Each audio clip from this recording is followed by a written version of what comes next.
श्री वाहिगुरु साहब जीओ।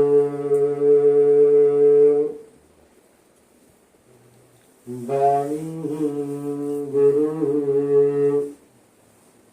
गुरु है बाणी,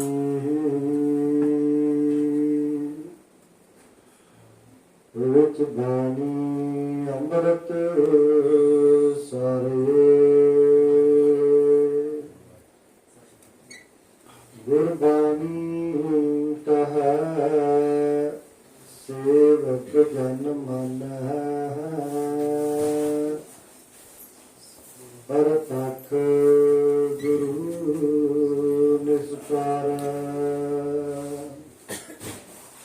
तन तन तन तन गुरु गुरु सवारी सास लगी। बड़े बड़े भागा वाले हाँ जो इस वडभागी समय का लाहा ले रहे हाँ। बिन भागा सत संग न लगे, बिन संगत मैल भरीजे लिए। निरंकार सच्चे पातशाह जिहदी महान बेअंत कृपा होवे तां इह वडभागी समा प्राप्त हुंदा है। हर जीव कृपा करे तां नाम धियाईए। नाम तां ही जपिया जाता है जो परमात्मा आप जपावे। आपे संगत सद हाले, आपे विदा डराए। साध संगत जीओ, जिन्ना चिर आपां अपने मूल की पहचान नहीं ना करते, मन जिहड़ी चीज मन लैंदा है वो चीज है, जिहड़ी चीज मन नहीं ना मनदा वो चीज नहीं है। देखो जे मन ने मान लिया परमात्मा है तो परमात्मा है, जिस मन ने कहता ना जे रब परमात्मा नहीं तो नहीं है। इस करके अपने आप की असी पहचान करनी है। जो भी जिन्ना भी ब्रह्मांड है ना, जिन्हें असी सारे असी देखते हाँ, ये संसार इस जगत में ये सारी एक खेल उस परमात्मा की रची हुई है। ते अंतरीव मार्ग की जगह तुसी अंदर सफर चलना है ना, जगह असी अंदर तय करना है, उस सफर ते चलने लई ये उदाहरण हैं। ये सानू एक मार्ग, क्योंकि सानू सीधा लफ्ज़ां दे विच समझ आ जाती है। असीं इस दुनिया दे विच विचरदे हां, साडी पकड़ हो जाती है। तो ये सारियां एक उदाहरण हैं। जिवें एक बच्चे नूं कोई टीचर जां दा अध्यापक उहनूं सवाल पावे तो उहदे कोलों उस सवाल का जवाब ना निकले तो फिर थोड़ी कुछ देर बाद वो बच्चा अपने टीचर उस अध्यापक नूं पुछदा है कि मैनूं कोई थोड़ा जिहा फार्मूला या कोई हिंट दे दिओ कि मैं इस सवाल नूं हल कर सकां। ते साध संगत जी सानू परमात्मा ने किहड़ा सवाल पाया है भी मेरे बच्चे बस तू मैनूं मिलना है, तू सच दे विच भेत होना है, तू सच नूं मिलण लई आया है। ते इस चीज लई इस सवाल नूं हल करन लई सारियां उदाहरणां दे दित्तियां। जो कुछ भी है, चाहे परिवार है, चाहे उहदे विचों असीं सिੱਖਣਾ है तो असीं किवें उस परमात्मा उस निरंकार सच्चे पातशाह नूं मिलना है। एक वेखो जिवें उदाहरण लै लईए बाहरी तौर ते, जिवें एक धी है जां एक भैन है, ते जदों असीं उस नूं पालदे हां पोसदे हां ते बाद चों हुंदा जिवें एक रीति रिवाज मुताबक असीं उसने इस घर नूं छड्ड के दूसरे घर जाना हुंदा है। ते वेखो जदों दूसरे घर चली जांदी है जां भैन जां धी अपनी, ते उत्थे जाके ਉਹ बिल्कुल भी आपदे इस पिछले परिवार ਨੂੰ ਭੁੱਲ ਜਾਵੇ, ਭਰਾ ਨੂੰ ਜਾਂ ਮਾਂ ਪਿਓ ਨੂੰ ਬਿਲਕੁਲ ਵੀ ਚੇਤਾ ਨਾ ਕਰੇ। ਸਾਧ ਸੰਗਤ ਜੀਓ, ਬਿਲਕੁਲ ਵੀ ਉਹ ਆਪਣੇ ਪਰਿਵਾਰ ਨੂੰ ਭੁੱਲ ਜਾਵੇ ਤੇ ਕਿਸੇ ਨੂੰ ਯਾਦ ਨਾ ਕਰੇ ਪਰਿਵਾਰ ਦੇ ਵਿੱਚੋਂ।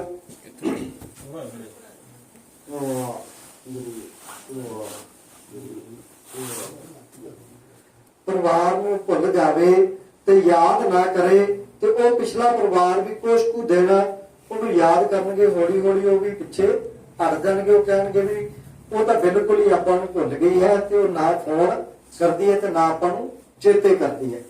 उस तरह हर जी माता, हर जी पिता, हर जी प्रतिपालक, हम हर के बारक। जे परमात्मा ने सानू निरंकार ने ते खेडण लई भेजिया सी, आवन जावन एक खेल बनाया, आग्याकारी कीनी माया।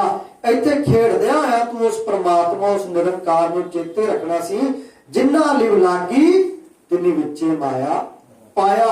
इस माया दे विच खेडदा है, ਉਹ ਪ੍ਰਭੂ ਪ੍ਰੀਤਮ ਨੂੰ ਚੇਤੇ ਰੱਖਣਾ ਸੀ, ਉਸ ਨਿਰੰਕਾਰ ਨੂੰ ਮਿਲਣਾ ਸੀ। ਪਰ ਇਹ ਇੰਨਾ ਕੁ ਗਲਿਤ ਹੋ ਗਿਆ, ਬਿਲਕੁਲ ਇਸ ਪਰਿਵਾਰ ਦੇ ਵਿੱਚ ਬਿਲਕੁਲ ਗ੍ਰਿਸਿਆ ਗਿਆ ਤੇ ਉਸ ਪਿਛਲੇ ਪਰਿਵਾਰ ਆਦੇ ਸੱਚ ਨੂੰ, ਆਦੇ ਮੂਲ ਨੂੰ ਭੁੱਲ ਗਿਆ। 30 ਗੁਣੀ ਸੰਸਾਰ ਭਰਮ ਸੁੱਤਾ, ਸੁੱਤਿਆ ਰਹਿਣ ਵਿਹਾਣੀ। ਇੱਕ ਇੱਕ ਤਿੰਨਾਂ ਗੁਣਾਂ ਦੇ ਵਿੱਚ ਸੌ ਕੇ ਉਸ ਪਰਮਾਤਮਾ ਨੂੰ ਭੁੱਲ ਚੁੱਕਿਆ ਹੈ। ਤੇ ਸਾਧ ਸੰਗਤ ਜੀ, ਜਦੋਂ ਇਹ ਸੱਚ ਦੀ ਆਪ ਪਹਿਚਾਨ ਕਰੇਗਾ ਨਾ ਤੇ ਇਹਨੂੰ ਪਤਾ ਲੱਗੇਗਾ, ਫਿਰ ਆਪਦੇ ਆਪ ਨਾਲ ਗੱਲਾਂ ਕਰੇਗਾ ਜਿਹੜਾ ਅੰਦਰੋਂ ਇਹ ਬੋਲਦਾ ਹੈ। ਅਜੇ ਤੱਕ ਸੱਚ ਕੀ ਹੈ? ਸੱਚ ਬਾਹਰੀ ਤੌਰ ਤੇ ਇਹ ਹੈ ਵੀ ਅਸੀਂ ਤਨ ਨੂੰ ਹੀ ਆਪਣਾ ਆਪ ਮੰਨੀ ਬੈਠੇ ਹਾਂ, ਇਹ ਅਸੀਂ ਨਹੀਂ ਜੀ, ਇਹ ਗੱਲ ਸੱਚਾਈ ਜੀ। ਇਹ ਕੁਝ ਸਮੇਂ ਰਹਿਣ ਲਈ, ਮਨ ਲਈ ਇਹ ਘਰ ਬਣਾਇਆ। ਕਿੰਨੇ ਘਰ ਬਣਾਇਆ ਹੈ? ਜਿਵੇਂ ਆ ਬਾਹਰੀ ਘਰ ਅਸੀਂ ਬਣਾਏ ਨੇ ਨਾ ਆਪਦੇ ਰਹਿਣ ਲਈ, ਤੇ ਇਸ ਮਨ ਦੇ ਰਹਿਣ ਲਈ ਉਸ ਪ੍ਰਭੂ ਪ੍ਰੀਤਮ ਨੇ ਤਨ ਰੂਪੀ ਘਰ ਬਣਾਇਆ ਹੈ ਕੁਝ ਸਮਾਂ ਲੈਣ ਲਈ। ਤੇ ਇਸ ਘਰ ਦੇ ਵਿੱਚ ਰਹਿੰਦਿਆਂ ਉਸ ਹਰੀ ਦੀ ਪ੍ਰਾਪਤੀ ਕਰਨੀ ਹੈ, ਜਿਹਨੂੰ ਸੱਚੇ ਪਾਤਸ਼ਾਹ ਕਹਿੰਦੇ ਇਹੋ ਸਰੀਰ ਹਰ ਮੰਦਰ ਹੈ। ਇਹੋ ਸਰੀਰ ਹੀ ਹਰੀ ਦਾ ਮੰਦਰ ਹੀ, ਤੇ ਹਰੀ ਕਿੱਥੇ ਹੈ? ਅੰਦਰ। ਬਾਹਰ ਲੱਭਣਾ ਛੱਡ ਦੇ। ਤੇ ਸਾਧ ਸੰਗਤ ਜੀ, ਜਦੋਂ ਖੋਜਦਾ ਨੂੰ ਪਤਾ ਲੱਗ ਜਾਏਗਾ ਨਾ ਮੈਂ ਤਨ ਨਹੀਂ ਤੇ ਮੈਂ ਮਨ ਹਾਂ, ਫਿਰ ਇਹ ਪੁਕਾਰ ਕਰੇਗਾ ਸੱਚੇ ਪਾਤਸ਼ਾਹ ਹੁਣ ਕਿਰਪਾ ਕਰ, ਮਿਹਰ ਕਰ, ਦਇਆ ਕਰ, ਮੈਨੂੰ ਉਸ ਦਰ ਤੱਕ ਲੈ ਜਾ ਤੇ ਉਸ ਘਰ ਤੱਕ ਲੈ ਜਾ। ਜੇ ਤੂੰ ਇਸ ਸਫ਼ਰ ਤੇ ਤੋਰਿਆ ਹੀ, ਇਸ ਸਫ਼ਰ ਤੇ ਚਲਾਇਆ ਹੀ, ਤੇ ਮੈਨੂੰ ਆਪਦੀ ਉਸ ਸੂਰਤ, ਆਪਦੇ ਉਸ ਸੋਹਣੇ ਰੂਪ ਦੇ ਵੀ ਦਰਸ਼ਨ ਕਰਾ। ਪਰ ਕਦੋਂ ਕਰੇਗਾ? ਜਦੋਂ ਇਹਨੂੰ ਪਿਆਸ ਲੱਗੇਗੀ। ਕਰ ਕਿਰਪਾ ਪ੍ਰਭ ਆਪਣੀ, ਤੇਰੇ ਦਰਸ਼ਨ ਹੋਏ ਪਿਆਸ ਉਦੋਂ ਲੱਗੇਗੀ ਸਾਧ ਸੰਗਤ ਜੀ। ਉਹ ਵੇਖੋ, ਸੁਰਤੀ ਨੂੰ ਨਾ ਆਖਦੇ ਹਨ ਸੁਣਨਾ, ਸਮਝਣਾ ਤੇ ਜੁੜਨਾ। ਜਿੰਨਾ ਚਿਰ ਸੁਣੇਗਾ ਨਹੀਂ ਨਾ, ਉਨੀ ਦੇਰ ਨੂੰ ਕਦੇ ਵੀ ਸਮਝ ਨਹੀਂ ਆਉਣੀ। ਤੇ ਜਿਹੜੀ ਚੀਜ਼ ਦੀ ਸਮਝ ਨਾ ਇਹਨੂੰ ਹੋਵੇ, ਉਹ ਭਾਵੇਂ ਕਿੰਨੀ ਮਰਜ਼ੀ ਕੀਮਤੀ ਹੋਵੇ, ਉਹ ਇਹਦੇ ਵਾਸਤੇ ਕੋਈ ਮਾਇਨੇ ਨਹੀਂ ਰੱਖਦੀ। ਵੇਖੋ 2000 ਦਾ ਨੋਟ, ਸਾਨੂੰ ਪਤਾ ਹੈ, ਅਸੀਂ ਕਿਰਤ ਕਰਦੇ ਹਾਂ ਵੀ ਇਹ ਕਿੰਨਾ ਕੀਮਤੀ ਹੈ। ਤੇ ਉਹ 2000 ਦਾ ਨੋਟ ਤੁਸੀਂ ਇੱਕ ਛੋਟੇ ਬੱਚੇ ਨੂੰ ਫੜਾ ਦਿਓ, ਉਹ ਜਿਵੇਂ ਇੱਕ ਦੂਸਰੇ ਕਾਗਜ਼ ਦੀ ਹਾਲਤ ਕਰੇਗਾ, ਉਵੇਂ ਹੀ ਉਹ 2000 ਦੇ ਨੋਟ ਦੀ ਹਾਲਤ ਕਰੇਗਾ। ਕਿਉਂ? ਕਿਉਂਕਿ ਉਹਨੂੰ ਇਸ ਦੀ ਵੈਲਿਊ, ਇਸ ਦੀ ਕੀਮਤ ਨਹੀਂ ਪਤਾ ਵੀ ਇਸ ਦੀ ਕੀ ਵੈਲਿਊ ਹੈ ਤੇ ਇਸ ਦੀ ਕੀ ਕੀਮਤ ਹੈ। ਇਸ ਕਰਕੇ ਉਸੇ ਤਰ੍ਹਾਂ ਹੀ ਜਿੰਨਾ ਚਿਰ ਇਹਨੂੰ ਆਪਦਾ ਵੀ ਨਾ ਪਤਾ ਮੈਂ ਕੌਣ ਹਾਂ, ਵੀ ਇਹਨੂੰ ਕਿੰਨੀ ਕਿਰਪਾ ਦੇ ਨਾਲ ਆ ਮਨੁੱਖਾ ਦੇਹ ਮਿਲੀ ਹੈ। ਤੁਮਰੀ ਕਿਰਪਾ ਤੇ ਮਨੁੱਖ ਦੇਹ ਪਾਈ ਹੈ। ਬੜੀ ਕਿਰਪਾ ਹੋਈ ਜੇ ਸਾਧ ਸੰਗਤ ਜੀਓ, ਤਾਂ ਹੀ ਮਨੁੱਖਾ ਦੇਹੀ ਮਿਲੀ ਹੈ। ਇਸ ਦੇਹੀ ਕੋ ਸਿਮਰੇ ਦੇਵ, ਦੇਵਤੇ ਸਿਮਰਦੇ ਪਏ ਹਨ। ਸਾਨੂੰ ਦੁਬਾਰਾ ਕਿਤੇ ਮੌਕਾ ਮਿਲੇ ਤੇ ਆਹ ਦੇਹੀ ਸਾਨੂੰ ਮਿਲ ਜਾਵੇ ਤੇ ਅਸੀਂ ਉਸ ਪਰਮਾਤਮਾ ਨੂੰ ਮਿਲ ਪਾਈਏ। ਪਰ ਤੈਨੂੰ ਮਿਲੀ ਹੈ ਮੂਰਖਾ, ਤੇ ਤੂੰ ਰਹਿਣ ਗਵਾਈ ਸੋਏ ਕੇ ਦਿਵਸ ਗਵਾਇਆ ਖਾਏ। ਹੀਰੇ ਜੈਸਾ ਜਨਮ ਹੈ ਕੋਟੀ ਬਦਲੇ ਜਾਏ। ਇਹ ਕਿਉਂ ਹੋ ਰਿਹਾ ਹੈ? ਕਿਉਂਕਿ ਇਹਨੂੰ ਸਮਝ ਨਹੀਂ। ਸਮਝ ਕਿਉਂ ਨਹੀਂ? ਇਹਨੇ ਕਦੇ ਆਦੇ ਪਿਓ ਨੂੰ ਸੁਣਿਆ ਨਹੀਂ। ਤੇ ਜਿੰਨਾ ਚਿਰ ਸੁਣਦਾ ਨਹੀਂ, ਉਹਨਾਂ ਚਿਰ ਇਹਨੂੰ ਸਮਝ ਨਹੀਂ ਆਉਣੀ। ਜਿੰਨਾ ਚਿਰ ਉਹਨੂੰ ਸਮਝ ਨਾ ਆਈ, ਉਹਨਾਂ ਚਿਰ ਕਦੇ ਜੁੜ ਵੀ ਨਹੀਂ ਸਕਦਾ। ਇਸ ਕਰਕੇ ਪਹਿਲਾਂ ਸੁਣਨਾ ਪੈਣਾ ਹੈ, ਤਾਂ ਹੀ ਧੰਨ ਗੁਰੂ ਨਾਨਕ ਨੇ ਸੁਣਨ ਦੀਆਂ 4 ਪੌੜੀਆਂ ਨੂੰ ਉਚਾਰਨ ਕੀਤਾ ਹੈ। ਵੇਖੋ ਤੁਸੀਂ, ਜੇ ਸੱਚ ਹੈ ਨਾ, ਸੱਚ ਹੀ ਰਹਿਣਾ। ਵੇਖੋ ਜਿਵੇਂ ਬਾਹਰ ਹੁਣ ਰਾਤ ਹੈ ਨਾ, ਕੋਈ ਬਹਿਸ ਕਰਨ ਲੱਗ ਜਾਵੇ ਆਪਣੇ ਨਾਲ ਵੀ ਬਾਹਰ ਦੇਣਾ ਹੈ, ਉਹ ਜਿੰਨੀ ਮਰਜ਼ੀ ਦਲੀਲਾਂ ਦੇਵੇ, ਜੋ ਸੱਚ ਕੀ ਹੈ ਬਾਹਰ ਇਸ ਸਮੇਂ ਰਾਤ ਹੈ। ਉਸੇ ਤਰ੍ਹਾਂ ਤੇ ਜੋ ਸੱਚ ਹੈ, ਤੁਸੀਂ ਚਾਹੇ ਜੋ ਮਰਜ਼ੀ ਕਰੀ ਜਾਏ ਜੇ, ਜਿੰਨੇ ਮਰਜ਼ੀ ਮੰਦਰ ਗੇੜੇ ਲਾਈ ਜਾਏ ਜੇ, ਗੁਰਦੁਆਰੇ ਗੇੜੇ ਲਾਈ ਜਾਏ ਜੇ, ਭਾਵੇਂ ਜਿੰਨਾ ਚਿਰ ਮਰਜ਼ੀ ਵਾਹਿਗੁਰੂ ਵਾਹਿਗੁਰੂ ਕਰੀ ਜਾਏ ਜੇ, ਜਿੰਨਾ ਚਿਰ ਮਰਜ਼ੀ ਬਾਣੀ ਪੜ੍ਹੇ ਜੇ, ਜਿੰਨਾ ਚਿਰ ਸੁਣਦਾ ਨਹੀਂ ਨਾ ਇਹ ਸੱਚ ਜੇ, ਜਿੰਨਾ ਚਿਰ ਸੁਣਦਾ ਨਹੀਂ ਉਹਨਾਂ ਚਿਰ ਇਹਦੇ ਮਨ ਦੀ ਉਹ ਚੀਜ਼ ਹਿੱਸਾ ਨਹੀਂ ਬਣਨੀ। ਭਾਵੇਂ ਤਿੰਨਾਂ ਗੁਣਾਂ ਦੇ ਵਿੱਚ ਉਸ ਨੂੰ ਵਿਅਰਥ ਗਾਲੀ ਜਾਵੇ। ਇਸ ਕਰਕੇ ਸਭ ਤੋਂ ਪਹਿਲਾ ਸਟੈਪ ਕੀ ਹੈ? ਸੁਣਨਾ। ਸੁਣ ਤੇ ਸੁਣ ਕੇ ਉਸ ਨੂੰ ਸਮਝ। ਜਦੋਂ ਤੈਨੂੰ ਸਮਝ ਪੈ ਗਈ ਨਾ ਵੀ ਤੇਰਾ ਪਿਓ ਐਡਾ ਵੱਡਾ ਹੈ, ਉਹ ਤੇਰਾ ਨਿਰੰਕਾਰ ਐਡਾ ਵੱਡਾ ਹੈ, ਤੇਰੇ ਮੂੰਹ ਦੇ ਵਿੱਚੋਂ ਆਪਣੇ ਆਪ ਨਿਕਲੇਗਾ ਵਾਹ ਇਹ ਪ੍ਰਭੂ ਨਿਰੰਕਾਰ। ਪਹਿਲਾਂ ਤਾਂ ਸਭ ਤੋਂ ਮਨ ਦੇ ਵਿੱਚੋਂ ਇਹ ਭੁਲੇਖਾ ਕੱਢ ਦਿਓ ਵੀ ਪਰਮਾਤਮਾ, ਵੇਖੋ ਅਸੀਂ ਨਾ ਅਲੱਗ-ਅਲੱਗ ਰੱਬ ਬਣਾਏ ਹੋਏ ਆ। ਜਿੰਨੀ ਵੀ ਗੁਰਬਾਣੀ ਉਹ ਪਰਮੇਸ਼ਰ ਦੀ ਗੱਲ ਕਰਦੀ ਹੈ, ਉਸ ਪਰਮੇਸ਼ਰ ਨੂੰ ਚਾਹੇ ਰਾਮ ਕਹਿ ਕੇ ਪੁਕਾਰਨਾ, ਚਾਹੇ ਅੱਲਾ, ਚਾਹੇ ਵਾਹਿਗੁਰੂ, ਚਾਹੇ ਓਮ, ਚਾਹੇ ਹਰੀ, ਨਿਰੰਕਾਰ ਇੱਕੋ ਹੈ। ਇਹ ਅਸੀਂ ਆਪਦੇ ਮਨ ਦੇ ਵਿੱਚੋਂ ਭੁਲੇਖਾ ਕੱਢਣਾ ਹੈ। ਤੇ ਉਹ ਜੋ ਇੱਕ ਹੈ ਨਾ, ਸੱਚੇ ਪਾਤਸ਼ਾਹ ਕਹਿੰਦੇ ਰੂਪ ਨਾ ਰੇਖ ਨਾ ਰੰਗ ਕਿਛ, ਤ੍ਰੈ ਗੁਣ ਤੇ ਪ੍ਰਭ ਭਿੰਨ। तिसे बुझाए नानका जिस होवे सो प्रसन्न। जिंदे तो निरंकार त्रुठिया, जिंदे ते दयावान होया, प्रसन्न होया, उन्होंने इस खेड का निरंकार पता लवा देंगे। इस करके मना तू अपने आप की खोज कर, सुनन का यतन कर जो तेरा परमात्मा तेरा प्रभु कहता है। देखो असी आप वेख्या है 20-20 साल 50 साल सारी उम्र कईयां ने बतीत करती गुरु घर दे विच पाठ करदिया, पर हजे तक भी उन्हां दे अंदर सच मतलब सहज आनंद अजे तक पैदा नहीं होया। जे माड़ी जी चोट मारीए ना अग वांग बलदे हन। ये तो सिद्ध हुंदा है तुसी बाहरी तौर ते जिन्ने मर्जी गेड़े लाई जाए जे, सतगुर की प्रतीत ना आइयो, शब्द ना लागो पाओ, उस नूं सुख ना उपजे, भावे 100 गेड़ा आओ जाओ। जिन्ना चਿਰ जो ईश्वर परमात्मा आखदा है ना उस को असीं मनदे नहीं, ते जिन्ने मर्जी गेड़े लाई जाए जे, जिन्ना ये की है कर्मकांड, जिन्ने मर्जी कर्मकांड करी जाए जे। इस करके अपने आप की पहचान करिए, सुनिए ते सुनन की कोशिश करिए। जो असीं वाहिगुरू आखदे हैं ना उहनूं कंनां दे नाल सुनन दा यतन करो। फिर तुहानूं अपने आप पहला की है वेखो, जिवें असीं एक कुछ विद्या दा पढ़ाई दा ज्ञान हासिल कीता है ना, ते अपने देश दे विच प्रचलित है सज्जे हत्थ दे नाल लिखना, ते असीं आपदे बच्चों नूं भी छोटिਆਂ नूं सज्जे हत्थ दे नाल लिखण लई प्रेरित करदे आ। जे ਉਹਨੂੰ आखीए ना अज तू खब्बे हत्थ नाल लिख, ते ਉਹਨੂੰ लिखना बड़ा औखा लगेगा ना। उसे तरह असीं सारे जगत दे विच बोलदे आ इस जीवा दे नाल, इस जीवा दे नाल बोलदे आ ना, ते तन दा भोजन हो रहा है साध संगत जी, मन दा भोजन हो रहा है। तन का भोजन इन्हां हत्थां दे नाल बनना है ते इस मूंह दे नाल खाधा जाना है। जिहड़ा मन का भोजन है उस जीवा दे नाल बनना है ते इन्हां कन्नां दे नाल खाधा जाना है। असीं खाण दी कोशिश करांगे दूसरे ढंग नाल, जिंदे नाल असीं हुण तक संसारिक भोजन खांदे रहे। पहला तो सानूं इह नहीं पता भी मन का भोजन हो रहा है, तन का भोजन हो रहा है। इस करके जिहड़ा मन का भोजन है उहनूं इस जीवा दे नाल तैयार कर ते इन्हां कन्नां दे नाल खान। हुण आपां कोशिश करनी है पूरा धुन में ध्यान में जानिया गुरमुख अकथ कहानी। जिहड़ा कथन तो वैध है तुसीं उहदे बारे जान लओगे। आओ सिख सतगुरु के प्यारिओ, अकथ की करै कहानी अकथ केरी कित द्वारे पाइया। जदों मन ने सवाल किया ना, फिर जे सच्चे पातशाह तू प्रेरित करता है उस कथन तो रहत दी कथा करो मेरे प्यारे बच्चों, ते फिर मैनूं दस कित्थों मिलदी है। ते फिर निरंकार ने अगों जवाब दिता, तन मन धन सब सौंप गुरु को हुक्म मन्निया पाइया। हुक्म मन्नियो गुरु केरा गाओ सच्ची बाणी, बाणी ता गाओ गुरु केरी बाणिया सिर बाणी।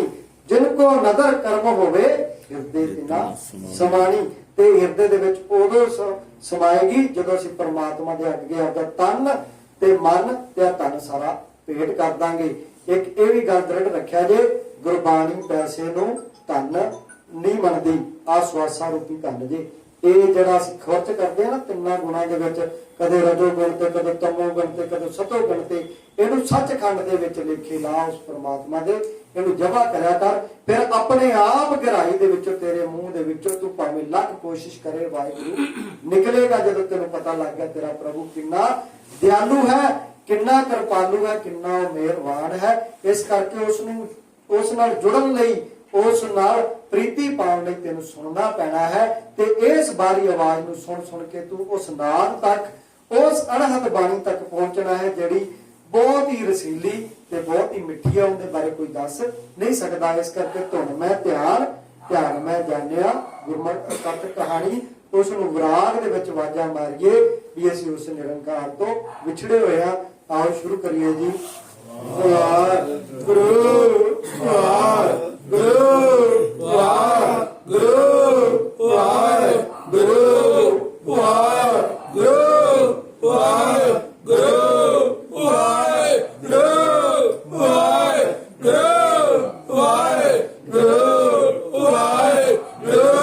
वाहिगुरू वाहिगुरू वाहिगुरू वाहिगुरू वाहिगुरू वाहिगुरू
ਜਿੱਥੋਂ ਆਪਾਂ ਗੱਲ ਸਾਧ ਸੰਗਤ ਜੀ ਸ਼ੁਰੂ ਕੀਤੀ ਸੀ ਵੀ ਪ੍ਰਮਾਤਮਾ ਨੂੰ ਮਿਲਣ ਲਈ ਜਿਹੜਾ ਸਾਨੂੰ ਸਵਾਲ ਹੈ, ਉਹ ਸਵਾਲ ਹੈ ਕਿ ਤੂੰ ਪ੍ਰਮਾਤਮਾ ਨੂੰ ਲੱਭਣਾ ਹੈ ਤੇ ਉਹਨੂੰ ਮਿਲਣਾ ਹੈ ਤੇ ਤੂੰ ਉਹਦੇ ਵਿੱਚ ਭੇਦ ਹੋਣਾ ਹੈ।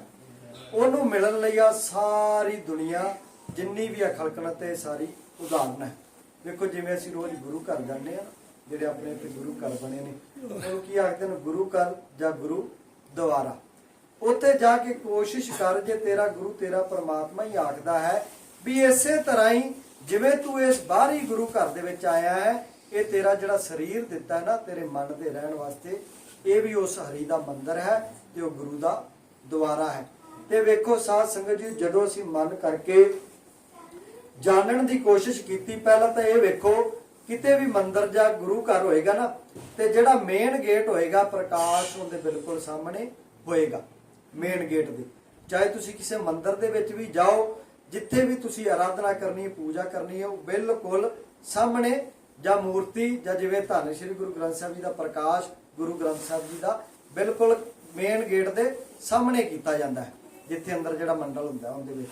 ਤੇ ਉਸੇ ਤਰ੍ਹਾਂ ਜੇ ਮਨ ਨੇ ਕਦੇ ਪੁੱਛਿਆ ਵੀ ਸੱਚੇ ਪਾਤਸ਼ਾਹ ਵੀ ਮੈਨੂੰ ਵੀ ਸੋਝੀ ਪਾ, ਮੈਂ ਬਾਹਰੀ ਤੌਰ ਤੇ ਤਾਂ ਆ ਜਾ ਰਿਹਾ ਹਾਂ ਤੇ ਮਿਹਰ ਕਰ, ਦਇਆ ਕਰ ਵੀ ਜਿਸ ਤਰ੍ਹਾਂ ਧੰਨ ਸ਼੍ਰੀ ਗੁਰੂ ਗ੍ਰੰਥ ਸਾਹਿਬ ਨਾਲ ਗੱਲਾਂ ਕੀਤੀਆਂ ਜਾਂਦੀਆਂ ਨੇ ਇੱਥੇ, ਤੇ ਜੇ ਉਹਨਾਂ ਨੇ ਅੰਤਰੀਵ ਤੁਹਾਡੇ ਨਾਲ ਗੱਲਾਂ ਕਰਕੇ ਇਸ ਅਰਸ਼ਾਂ ਤੋਂ ਬਾਣੀ ਨੂੰ, ਫਰਸ਼ਾਂ ਨੂੰ ਸ਼ਬਦਾਂ ਦੇ ਵਿੱਚ ਉਚਾਰਨ ਕੀਤਾ ਹੈ, ਇਸ ਖੇੜ ਤੱਕ ਮੈਨੂੰ ਵੀ ਕਦੇ ਲੈ ਕੇ ਜਾ। ਪਹਿਲੀ ਗੱਲ ਤਾਂ ਇਹ ਹੈ ਸਾਧ ਸੰਗਤ ਜੀਓ, ਮਨ ਨੂੰ ਪਤਾ ਲੱਗੇਗਾ ਜਿਸ ਤਰ੍ਹਾਂ ਸੂਰਜ ਹੈ ਨਾ ਸਾਧ ਸੰਗਤ ਜੀਓ, ਅਸੀਂ ਜਾਣਦੇ ਹਾਂ ਜਿਹੜਾ ਸੂਰਜ ਹੈ ਨਾ, ਜਿਹੜਾ ਸੂਰਜ ਹੈ ਨਾ, ਹੁਣ ਸਾਇੰਸ ਦੇ ਜ਼ਮਾਨੇ ਦੇ ਵਿੱਚ ਅਸੀਂ ਜਾਣ ਲਿਆ ਹੈ ਵੀ ਜਿਹੜਾ ਸੂਰਜ ਉਹ ਧਰਤੀ ਤੋਂ ਪਤਾ ਨਹੀਂ ਕਿੰਨੇ ਗੁਣਾ ਵੱਡਾ ਹੈ ਤੇ ਸਾਰਾ ਸੂਰਜ ਧਰਤੀ ਤੇ ਨਹੀਂ ਆ ਸਕਦਾ। ਉਸੇ ਤਰ੍ਹਾਂ ਜੇ ਤੂੰ ਉਸ ਨਿਰੰਕਾਰ ਦਾ, ਉਸ ਸੱਚੇ ਪਾਤਸ਼ਾਹ ਦੀ ਮੰਗ ਕਰਦਾ ਹੈ ਨਾ, ਤੇ ਤੇਰਾ ਉਹ ਭਾਂਡਾ ਅਜੇ ਓਡਾ ਨਹੀਂ ਕਿ ਉਹ ਨਿਰੰਕਾਰ, ਉਹ ਅਥਾਹ ਸਮੁੰਦਰ, ਉਹ ਸੂਰਜ ਇਸ ਭਾਂਡੇ ਦੇ ਵਿੱਚ ਸਮਾ ਸਕੇ। ਇਸ ਕਰਕੇ ਉਹਦੀਆਂ ਕਿਰਨਾਂ ਤੇਰੇ ਤੱਕ ਪਹੁੰਚ ਸਕਦੀਆਂ ਨੇ, ਪਰ ਜਿਸ ਦਿਨ ਤੈਨੂੰ ਮੰਗਣ ਦੀ ਜਾਚ ਆ ਗਈ ਨਾ ਤੇ ਫਿਰ ਤੂੰ ਅੱਗੋਂ ਜਵਾਬ ਦੇਗਾ ਨਿਰੰਕਾਰ, ਜੇ ਤੂੰ ਇਸ ਭਾਂਡੇ ਦੇ ਵਿੱਚ ਨਹੀਂ ਆ ਸਕਦਾ, ਇਹ ਸਾਗਰ ਦੇ ਵਿੱਚ, ਸਾਗਰ ਇਹਦੇ ਵਿੱਚ ਨਹੀਂ ਸਮਾ ਸਕਦਾ, ਪਰ ਇਹ ਤਾਂ ਸਾਗਰ ਦੇ ਵਿੱਚ ਸਮਾ ਸਕਦਾ ਹੈ ਨਾ। ਮਿਹਰ ਕਰ, ਦਇਆ ਕਰ, ਇਸ ਨੀਚ ਨੂੰ ਆਪਦੇ ਵਿੱਚ ਸਮਾ ਲਾ, ਇਹ ਤੇਰੇ ਕੋਲ ਗੁਣ ਹੈ। ਦਾਤੇ ਦਾਤ ਰੱਖੀ ਹੱਥ ਆਪਣੇ, ਜਿਸ ਭਾਵੇ ਤਿਸ ਦੇ। ਨਿਰੰਕਾਰ ਜੀਓ ਸਾਰੀਆਂ ਦਾਤਾਂ ਦਾ ਤੂੰ ਦਾਤਾ ਹੈ। ਗੁਰਾ ਇੱਕ ਦੇਹ 부ਝਾਈ, ਸਭਨਾ ਜੀਆਂ ਕਾ ਇੱਕ ਦਾਤਾ, ਸੋ ਮੈਂ ਵਿਸਰ ਨਾ ਜਾਈ। ਤੇਰੇ ਕੋਲ ਕੋਈ ਕਿਹੜੀ ਦਾਤ ਮੰਗਦਾ ਹੈ, ਕੋਈ ਕਿਹੜੀ ਦਾਤ ਮੰਗਦਾ, ਕੋਈ ਧੀਆਂ ਦੀ, ਕੋਈ ਪੁੱਤਰਾਂ ਦੀ, ਕੋਈ ਸਰੀਰਕ ਦੀ ਸ਼ਾਂਤੀ ਦੀ, ਪਰ ਮੈਂ ਤੇਰੇ ਕੋਲ ਦਾਤ ਮੰਗਦਾ ਹਾਂ ਨਿਰੰਕਾਰ। ਬੁਰੇ ਭਲੇ ਹਮ ਥਾਰੇ, ਲੇਖੇ ਕਦੇ ਨ ਛੂਟਹੀਂ, ਖਿਨ ਖਿਨ ਭੂਲਨ ਹਾਰ, ਬਖਸ਼ਣ ਹਾਰ ਬਖਸ਼ ਲੈ, ਨਾਨਕ ਪਾਰ ਉਤਾਰ। ਅਬ ਕੀ ਬਾਰ ਬਖਸ਼ ਬੰਦੇ ਕੋ, ਬੌਰ ਨ ਭਵਜਲ ਫੇਰਾ। ਸੱਚੇ ਪਾਤਸ਼ਾਹ ਜੇ ਦਰ ਤੱਕ ਲਿਆਇਆ ਨਾ, ਹੁਣ ਮਿਹਰ ਕਰ, ਦਇਆ ਕਰ, ਦਰ ਤੋਂ ਘਰ ਤੱਕ ਲਿਆ ਤੇ ਘਰ ਤੱਕ ਉਹ ਆਪਦੇ ਵਿੱਚ ਆਪ ਸਮਾ ਲੈ। ਮੇਰਾ ਉਹ ਭਾਂਡਾ ਜਾਂ ਇਹ ਘਰ ਓਡਾ ਨਹੀਂ ਜਿੱਥੇ ਤੂੰ ਆ ਕੇ ਸਮਾ ਸਕੇ, ਪਰ ਇਹ ਨੀਚ ਇੱਕ ਕਿਣਕਾ ਮਾਤਰ ਹੈ, ਤੂੰ ਅਥਾਹ ਸਮੁੰਦਰ ਹੈ, ਇਹ ਤੇਰੇ ਵਿੱਚ ਸਮਾ ਸਕਦਾ ਹੈ ਜੇ ਤੂੰ ਮਿਹਰ ਕਰੇ, ਜੇ ਤੂੰ ਦਇਆ ਕਰੇ। ਜੇ ਦਰ ਤੱਕ ਲਿਆਂਦਾ ਹੀ ਨਾ, ਖੰਨਿਓ ਤਿੱਖੀ ਵਾਲੋ ਨਿੱਕੀ, ਏਤ ਮਾਰਗ ਜਾਣਾ। ਸਾਡੀ ਕੋਈ ਔਕਾਤ ਨਹੀਂ ਸੀ ਕਿ ਅਸੀਂ ਇਸ ਦਰ ਤੱਕ, ਇਸ ਰਸਤੇ ਤੱਕ ਆ ਸਕਦੇ। ਜੇ ਤੂੰ ਬਾਹ ਫੜੀ ਹੈ, ਤੁਰਠਿਆ ਹੈ, ਤੇ ਇੱਥੋਂ ਸੱਚੇ ਪਾਤਸ਼ਾਹ ਅਗਾਂ ਤੱਕ ਵੀ ਸਫ਼ਰ ਤੂੰ ਤੈਅ ਕਰਾ। ਮਿਹਰ ਕਰ, ਦਇਆ ਕਰ। ਸਾਧ ਸੰਗਤ ਜੀ, ਜਦੋਂ ਅਸੀਂ ਮੰਗਾਂਗੇ ਨਾ, ਮੰਗ ਕਰਾਂਗੇ। ਅੱਜ ਅਸੀਂ ਕੀ ਮੰਗ ਰਹੇ ਹਾਂ? ਦੁਨਿਆਵੀ ਚੀਜ਼ਾਂ ਮੰਗ ਰਹੇ ਹਾਂ, ਜ਼ਹਿਰ ਮੰਗ ਰਹੇ ਹਾਂ। ਤੇ ਅੱਜ ਸਾਰੀ ਖਲਕਣਤ, ਸਾਰੀ ਦੁਨੀਆ ਕੁਰਾਏ ਪਈ ਹੋਈ ਹੈ। ਕਿਉਂ ਕੁਰਾਏ ਪਈ ਹੈ? ਇਹਦੇ ਵਿੱਚ ਪ੍ਰਮਾਤਮਾ ਦਾ ਨਹੀਂ। ਵਿਣ ਤੁਧ ਹੋਰ ਜੇ ਮੰਗਣਾ, ਸਿਰ ਦੁੱਖਾਂ ਕੇ ਦੁੱਖ, ਦਿਓ ਨਾਮ ਸੰਤੋਖੀਆ, ਉਤਰੇ ਮਨ ਕੀ ਭੁੱਖ। ਅਸੀਂ ਕਦੇ ਵੀ ਹਰੀ ਨੂੰ, ਕਦੇ ਵੀ ਪ੍ਰਮਾਤਮਾ ਉਸ ਨਿਰੰਕਾਰ ਨੂੰ ਨਹੀਂ ਮੰਗਿਆ, ਕਦੇ ਵੀ ਉਹਦੇ ਦਰਸ਼ਨਾਂ ਨੂੰ ਅਸੀਂ ਲੋਚੇ ਨਹੀਂ, ਕਦੇ ਅਸੀਂ ਤੜਫੇ ਨਹੀਂ। ਅਸੀਂ ਮੰਗਿਆ ਕਿ ਮੈਨੂੰ ਰੋਕਤਾ ਦੇ ਦੇ, ਜਾਂ ਮੈਨੂੰ ਨਾਲ ਲੱਗਦੀ ਜ਼ਮੀਨ ਬਣ ਜਾਵੇ, ਮੇਰਾ ਪਰਿਵਾਰ ਐਡਾ ਵੱਡਾ ਹੋ ਜਾਏ, ਮੇਰਾ ਕਾਰੋਬਾਰ ਐਡਾ ਵੱਡਾ। ਭਾਵ ਕਿ ਅਸੀਂ ਦੁਨਿਆਵੀ ਚੀਜ਼ਾਂ ਹੀ ਮੰਗੀਆਂ। ਕੀ ਮੰਗਿਆ? ਜ਼ਹਿਰ। ਤੇ ਜ਼ਹਿਰ ਦੀ ਕੀ ਨਿਸ਼ਾਨੀ ਹੁੰਦੀ ਹੈ ਸਾਧ ਸੰਗਤ ਜੀਓ? ਉਹ ਤੁਹਾਨੂੰ ਕੌੜੀ ਲੱਗਦੀ ਹੈ, ਤੇ ਤੁਹਾਨੂੰ ਹੌਲੀ ਹੌਲੀ ਦਿਸਣਾ ਬੰਦ ਕਰ ਦਿੰਦੀ ਹੈ, ਤੁਹਾਨੂੰ ਧੁੰਦਲਾ ਦਿਸਣ ਲੱਗਦਾ ਹੈ। ਤੇ ਜਦੋਂ ਹੋਰ ਜ਼ਿਆਦਾ ਉਹਦਾ ਅਸਰ ਹੋ ਜਾਂਦਾ, ਤੁਹਾਨੂੰ ਬਿਲਕੁਲ ਵੀ ਦਿਸਣਾ ਬੰਦ ਹੋ ਜਾਂਦਾ ਹੈ। ਮਾਇਆ ਧਾਰੀ ਅਤ ਅੰਨਾ ਬੋਲਾ, ਸ਼ਬਦ ਨਾ ਸੁਣੇ ਬੋਰੋਲ ਕਝੋਲਾ। ਇਹ ਮਾਇਆ ਦੇ ਨਸ਼ੇ ਦੇ ਵਿੱਚ, ਇਸ ਬਿਖ ਦੇ ਨਸ਼ੇ ਦੇ ਵਿੱਚ ਇੰਨਾ ਕੁ ਅੰਨਾ ਹੋ ਗਿਆ ਹੈ। ਨਿਰੰਕਾਰ ਤਾਂ ਆਖਦੇ ਨੇ, ਕਹੇ ਰਵਿਦਾਸ ਹੱਥ ਪੈ ਨੇਰੇ। ਉਹ ਅੰਨਿਆ ਪ੍ਰਭੂ ਤਾਂ ਤੇਰੇ ਹੱਥਾਂ ਪੈਰਾਂ ਤੋਂ ਵੀ ਨੇੜੇ ਹੀ। ਆਪਣੇ ਆਪ ਦੀ ਪਹਿਚਾਨ ਕਰ, ਤੂੰ ਕੌਣ ਹੈ? ਮਨ ਤੂੰ ਜੋਤ ਸਰੂਪ ਹੈ, ਆਪਣਾ ਮੂਲ ਪਛਾਣ। ਮਨ ਹਰ ਜੀ ਤੇਰੇ ਨਾਲ ਹੈ, ਗੁਰਮਤੀ ਰੰਗ ਮਾਣ। ਇਹ ਪਤਾ ਕਦੋਂ ਲੱਗੇਗਾ? ਜਦੋਂ ਇਹ ਸੁਣੇਗਾ। ਜਦੋਂ ਇਹ ਸੁਣੇਗਾ ਤੈਨੂੰ ਸਮਝ ਪਵੇਗੀ ਵੀ ਇਹਦਾ ਪਿਓ, ਇਹਦਾ ਖਸਮ, ਇਹਦਾ ਨਿਰੰਕਾਰ ਕਿੱਡਾ ਵੱਡਾ ਹੈ।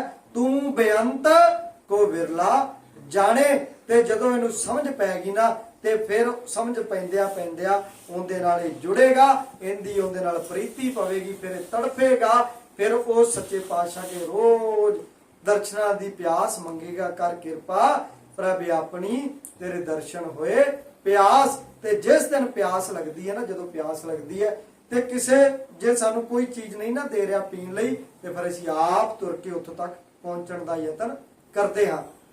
ਜਿੰਨਾ ਚਿਰ ਪਿਆਸ ਨਹੀਂ ਨਾ ਲੱਗੀ, ਤੇ ਭਾਵੇਂ ਜਿੰਨਾ ਮਰਜ਼ੀ ਪਾਣੀ ਪਿਆ ਹੈ ਸਾਡੀ ਰਸੋਈ ਦੇ ਵਿੱਚ, ਤੇ ਅਸੀਂ ਉਹਦੇ ਕੋਲ ਨਹੀਂ ਜਾਣਾ। ਇਸ ਕਰਕੇ ਨਿਰੰਕਾਰ ਸੱਚੇ ਪਾਤਸ਼ਾਹ ਸਾਡੇ ਸਾਰਿਆਂ ਤੇ ਮਿਹਰ ਕਰਨ। ਜਿਵੇਂ ਗੁਰਬਾਣੀ ਕਹਿੰਦੀ ਹੈ, ਉਸੇ ਅਸੀਂ ਜੀਵਨ ਜਾਚ ਸਿੱਖੀਏ ਤੇ ਆਪਣੇ ਆਪ ਨਾਲ ਗੱਲਾਂ ਕਰੀਏ।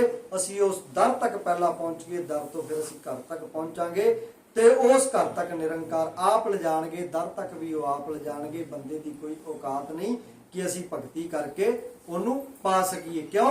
ਕਿਉਂਕਿ ਹਰ ਆਪ ਅਮੋਲਕ ਹੈ, ਮੁੱਲ ਨਾ ਪਾਇਆ ਜਾਏ। ਮੁੱਲ ਨਾ ਪਾਇਆ ਜਾਏ ਕਿਸੇ ਵਿਟੋ, ਰਹੇ ਲੋਕ ਵਿਲ ਲਾਏ। ਜਿਉਂ ਭਾਵੇ ਤਿਉਂ ਰਾਖ, ਤੁਧ ਰਾਖਣ ਹਾਰਿਆ। ਸੱਚੇ ਪਾਤਸ਼ਾਹ ਜਿਵੇਂ ਤੈਨੂੰ ਚੰਗਾ ਲੱਗਦਾ ਨਾ, ਜਿਵੇਂ ਤੂੰ ਪ੍ਰਸੰਨ ਹੁੰਨਾ ਹੈ, ਤੂੰ ਉਹ ਕਾਰਜ, ਉਹ ਖੇਡ ਆਪ ਕਰਾ ਲੈ। ਤੇ ਇਸ ਕਰਕੇ ਸੱਚੇ ਪਾਤਸ਼ਾਹ ਸਾਡੇ ਸਾਰਿਆਂ ਤੇ ਮਿਹਰ ਕਰਨ, ਦਇਆ ਕਰਨ। ਇਹ ਨਾ ਹੋਵੇ ਕਿ ਅਸੀਂ ਸਫ਼ਰ ਤੇ ਚੱਲ ਕੇ ਵੀ, ਰਸਤੇ ਤੇ ਚੱਲ ਕੇ ਵੀ ਅਸੀਂ ਬਾਜੀ ਹਾਰ ਜਾਈਏ। ਕਿਆ ਜਾਣਾ ਕਿਵ ਮਰेंगे, ਕੈਸਾ ਮਰਨਾ ਹੋਏ। ਜੇਕਰ ਸਾਹਿਬ ਮਨੋ ਨਾ ਵਿਸਰੇ, ਤਾਂ ਸਹਿਲਾ ਮਰਨਾ ਹੋਏ। ਸਿਰਫ ਸਾਡੀ ਖੇਡ ਖੜੀ ਜੇ ਇੱਕ ਸਵਾਸ ਤੇ ਉਹ ਸਵਾਸ ਬਾਰੇ, ਅਖੀਰਲੇ ਬਾਰੇ ਨਿਰੰਕਾਰ ਆਪ ਜਾਣਦੇ ਹਨ। ਜੇ ਆ ਗਿਆ ਤਾਂ ਆਦਮੀ, ਨਹੀਂ ਤਾਂ ਇਹ ਤਨ ਢੇਰੀ ਹੋ ਜਾਣੀ ਹੈ। ਇਸ ਕਰਕੇ ਸੱਚੇ ਪਾਤਸ਼ਾਹ ਨਿਰੰਕਾਰ ਸਾਨੂੰ ਸਾਰਿਆਂ ਨੂੰ ਆਪਦੇ ਨਾਲ ਜੋੜ ਲੈਣ। ਸੱਚੇ ਪਾਤਸ਼ਾਹ ਜੀ ਦੀ ਸਿਫਤ ਸਲਾਹ ਕਰਦਿਆਂ ਤੋਂ, ਵਿਚਾਰ ਕਰਦਿਆਂ ਤੋਂ ਇੱਕ ਨਹੀਂ ਬੇਅੰਤ ਭੁੱਲਾਂ ਹੋਈਆਂ ਹਨ। ਦਾਸ ਦੀ ਤਾਂ ਬੜੀ ਕੋਸ਼ਿਸ਼ ਹੁੰਦੀ ਹੈ, ਕਿਉਂਕਿ ਆਪਾਂ ਕੁਛ ਨਹੀਂ ਜਾਣਦੇ, ਮੈਕ ਤੇ ਬੜਾ ਘੱਟ ਬੋਲਿਆ ਜਾਵੇ। ਨਿਰੰਕਾਰ ਤੇ ਗੁਰੂ ਦੀ ਸੰਗਤ ਬਖਸ਼ਣਹਾਰ ਹੈ। ਇੱਕ ਨਹੀਂ ਬੜੀਆਂ ਗੱਲਾਂ, ਬੜੀਆਂ ਭੁੱਲਾਂ ਹੋਈਆਂ ਹਨ। ਗੁਰੂ ਤੇ ਗੁਰੂ ਦੀ ਸੰਗਤ ਬਖਸ਼ਣਹਾਰ ਹੈ, ਬਖਸ਼ ਲੈਣਾ। ਅਤੇ ਬੁਲਾਓ ਵਾਹਿਗੁਰੂ ਜੀ ਕਾ ਖਾਲਸਾ, ਵਾਹਿਗੁਰੂ ਜੀ ਕੀ ਫਤਿਹ।